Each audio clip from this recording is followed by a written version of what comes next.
यवतमाल जिले के उमरखेड तालुका स्थित दहा गांव में सोमवार की सुबह दिल दहला देने वाली घटना सामने आई है, जिसमें नाले में कपड़े धोने गई दादी पोती की बिजली के तार की चपेट में आने से मौत हो गई। इस घटना में परिवार का बेटा भी झुलस गया।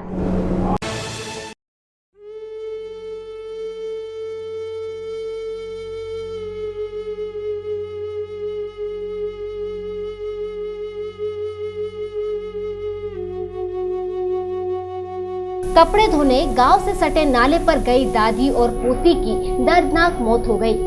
यह सनसनीखेज घटना सोमवार की सुबह यवतमाल जिले के उमरखेड तालुका स्थित दहा गांव में सामने आई। मिली जानकारी के अनुसार सोमवार की सुबह ये दादी पोती कपड़े धोने के लिए गांव से सटे नाले पर गए थे। इसी दौरान वहां पड़ी बिजली की नगी तारों की चपेट में आकर इन दोनों की दर्दनाक मौत हो गई। मृतकों में 60 साल की पंचफूला रामराव जाधव और 8 वर्षीय समीक्षा रंगराव जाधव शामिल बताए जा रहे हैं।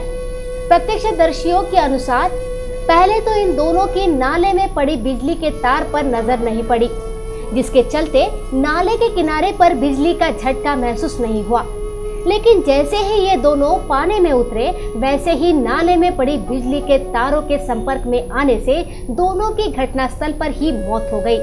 परिसर के लोग जब घटनास्थल पर पहुंचे तो उनको बिजली की तारें नाले में पड़ी दिखाई दी। मौजा दहागाव उमरखेड पासून 2 किलोमीटर अंतरावर इथं वड्याचा जो प्रवाह आहे त्या वड्याच्या प्रवाहामध्ये 2 दिवसापासून तार तुटून होता। त्याच्यापूर्वीही तार तसाच तुटलेला होता।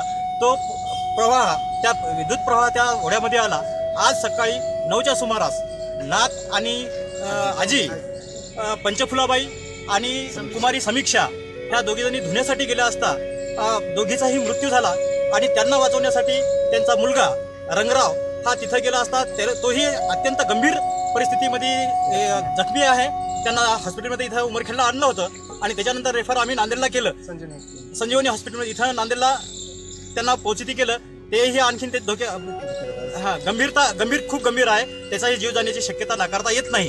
तरी ही जी याची सर्व जबाबदारी आहे। आम्ही वारंवार गावकऱ्यांनी जे कंप्लेंट दिल्या होत्या, याच्यापूर्वी तोंडीही कंप्लेंट केल्या होत्या आणि लेखी गावकऱ्यांनी कंप्लेंट केल्या होत्या, त्याची दखल घेतली नाही। त्याच्यामुळे हा जो गंभीर स्वरूपाचा गुन्हा हा त्यांच्या माथी मारण्यात यावा अशी गावकऱ्यांची वतीने विनंती आहे आणि त्याची नुकसान भरपाई त्या नातेवाईकाला देण्यात यावी। ही नुकसान भरपाई पैशाच्या रूपात काय भरून येणं शक्य नाही। तरी आमची सर्वांची विनंती आहे की त्याच्यावर गंभीर स्वरूपाचे गुन्हे नोंद करून त्यांना लवकरात लवकर अटक करून जे काही कारवाई आहे ती शासनाने करावी तशा प्रकारचा आम्ही गुन्हा नोंद केलेला आहे पुलिस स्टेशनला आणि MSCB ला सुद्धा आम्ही विनंती केलेली आहे। प्रत्यक्षदर्शियों के अनुसार ये दोनों पानी में करंट की चपेट में आने से फड़फड़ाती हुई दिखाई दी। इन दोनों को बचाने के लिए गांव के युवक रंगराव जाधव ने कोशिश की, लेकिन वो भी इस करंट की चपेट में आ गए। उन्हें नांदेड़ के जिला रुग्णालय में दाखिल किया गया है। घायल रंगराव मृतक समीक्षा का पिता और मृतक पंचफूला का बेटा है। गौरतलब रहे कि बिजली वितरण कंपनी को गांव के नागरिकों ने कई बार शिकायतें की थी, लेकिन उनकी नजरअंदाजी के चलते ही यह घटना सामने आई। इसीलिए बिजली वितरण कंपनी के कर्मचारियों पर कार्रवाई करने के साथ ही आर्थिक मदद देने की मांग भी गांव के नागरिकों ने इस दौरान की। इस घटना में संबंधित पुलिस थाने में मामला दर्ज कराया गया है। इस पूरी घटना पर हमारे यवतमाल के संवाददाता राजेंद्र निमसटकर इस वक्त हमारे साथ है। आइए जानते हैं इस घटना में और जानकारी राजेंद्र से। राजेंद्र, बताइए क्या है इस सनसनीखेज घटना में और जानकारी।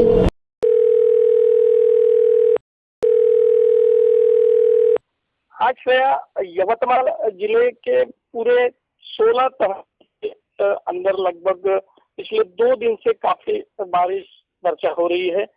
यवतमाल तहसील के अंदर में न्यूना मध्यम प्रकल्प हो या फिर केलापुर तहसील के अंदर में सायखेड़ा प्रकल्प हो या फिर मारेगांव तहसील के अंदर में नवरगांव मध्यम प्रकल्प हो, पूरी तरह से लबालब पानी से भरा हुआ है। किसानों को राहत ऐसी महसूस हो रही है। पिछले 8-10 दिन के पहले बारिश का कहीं कोई पता नहीं था। काश्तकार मजदूर पूरी तरह से घर के अंदर में थे। काश्तकार लोगों ने पूरी तरह से अपने बीज खेतों में बोए थे, मगर फिर भी बीज उगने का नाम नहीं ले रहे थे। बारिश नहीं होने के कारण ये सब हुआ था।